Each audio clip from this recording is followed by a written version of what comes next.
मला वाटलं की काही क्षणातच जीवनच असह्य होणार आहे. समर्थ आणि त्यांचं आश्वासन सर्व काही या वेदनेच्या गदारोळात गडप झालं होतं.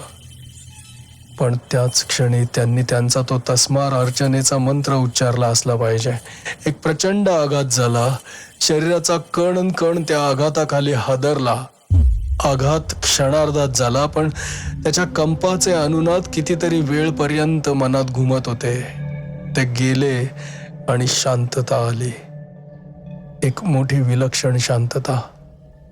असं वाटलं की विश्वातले सर्व व्यवहारच त्या क्षणी संपूर्ण थांबलेत. जणू काही सर्व चराचर निर्मितीचे सर्व मानवगम्य व्यवहार एका अजस्त्र हातानं काही क्षण थोपवून धरले होते. तस्मार. फक्त एकच आवाज जाणवत होता. आमच्या आसपास धूळ पडत होती आणि ती पडत होती तोपर्यंत आम्ही सुरक्षित होतो.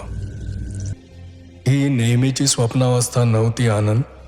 तुमचं स्वत्व, अस्मिता, मी पण, प्राण, इगो, सोल, आत्मा, काहीही म्हण, जे व्यक्तीला व्यक्तिमत्व देतं ते तत्व त्यानं तुमच्या शरीरातून खेचून बाहेर काढलं होतं.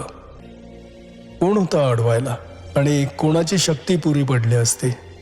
मला ही कल्पना होती आणि म्हणून मी आधीपासून त्याच्या भुयारात हजर होतो. ज्याच्या त्याच्याशी त्याच्याच पातळीवरून संघर्ष करावा लागतो. मृत्यूजाल. लेखक नारायण धारप.